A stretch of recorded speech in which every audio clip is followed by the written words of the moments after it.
Okay, let's walk and talk about Nazis, something that I did not see coming. Because, of course, I've been out of the country for about a month now. I've been off in the Arctic filming a documentary, and I thought that America could keep it together for a few weeks, but apparently not. And so, in the interim, while I've been gone, we had Charlottesville, and then we had the succession of different protests and confrontations that have gone on since then, and of course, perhaps most importantly, the official response from the U.S. government in regard to this new KKK white supremacist threat.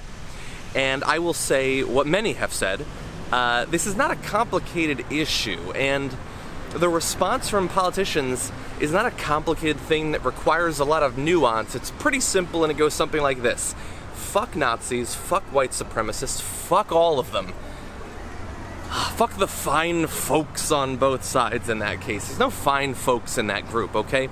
Some people are out and out white supremacists, some people are in the KKK, and a lot of people are marching with them, and those people are not innocent, okay?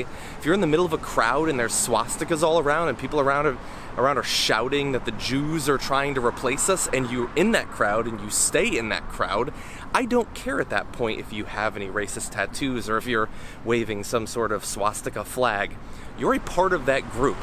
You're making it possible for them to do what they do. It's so simple. Just announce them. And of course, Trump couldn't even do that. And look, it's not just the fact that it's scary that there's so much support for this sort of set of groups and that the alt-right has decided to go in this particularly scary direction after the election. I mean, look at how they've reacted to gaining power. Imagine how they react once they finally lose it. Of course, that is scary, and we'll have to deal with that. No, I mean, the bigger problem really is that this isn't just a difference of opinion. This isn't just that we're worried that it could turn to violence. I mean, these people have already taken a life.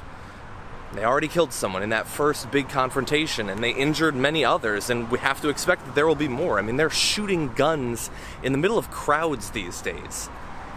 They call us the violent ones. But I want to turn back to Trump, because of course he didn't just bungle his response, and I don't think that the main reason he said what he did is that he's a racist. I think that he is a racist, but I don't think that's why he said what he did.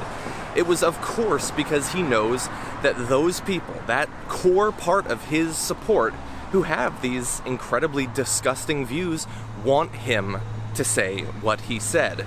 And he really does believe that if he just doubles down on that core part of his supporters, that he can win another election, that he can get legislation passed.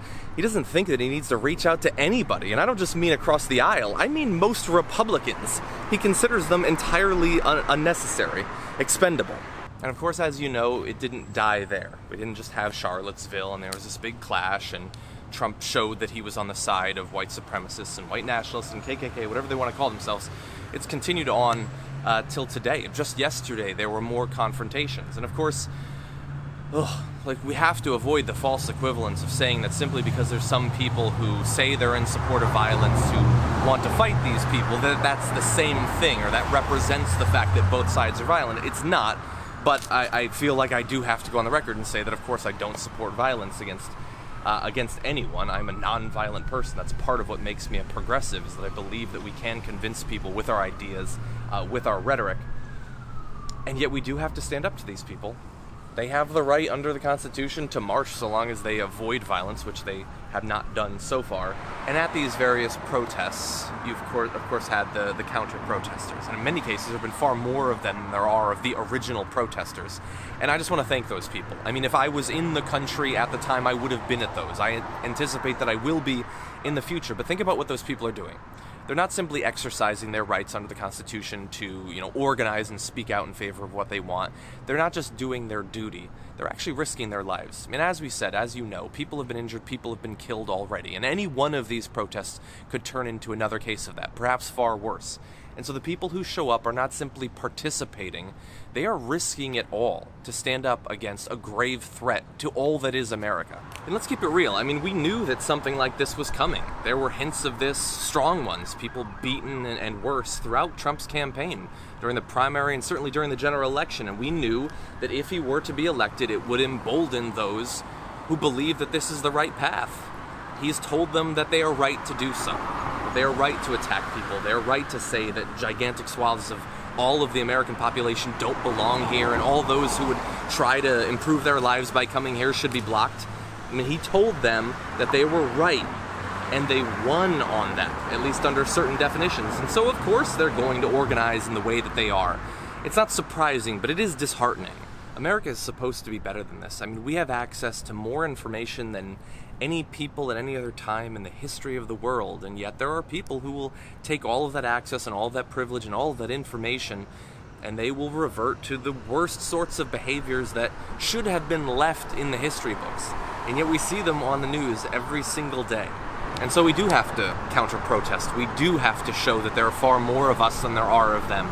We do have to show to the rest of America and the rest of the world that this is not what we are. This is not what we want America to become. But we have to do more than that. We have to beat them. We have to beat them, and we have to take away their power. Because as scary as a crowd of people in polo shirts and cargo shorts wielding tiki torches and ramming cars into people is, and it is scary, it's worse when it's backed up by actual government power. And with Donald Trump in charge, with the Republicans in charge, that's what they have. Okay, look at the lack of law and order. We were supposed to have law and order under Trump. That's what he said. But instead, we have people like Joe Arpaio being pardoned. We have military-grade equipment being passed out to the police department. I mean, think about the possibility of him pardoning one of these white nationalists, one of these white supremacists.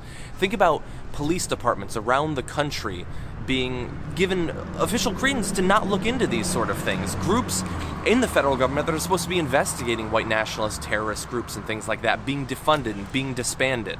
It's not just the ideology. The ideology is bad, but when it's backed up by power, real government power, that is far more worse, and that's what we need to get rid of.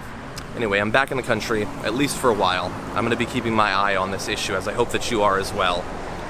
Thanks for walking and talking with me.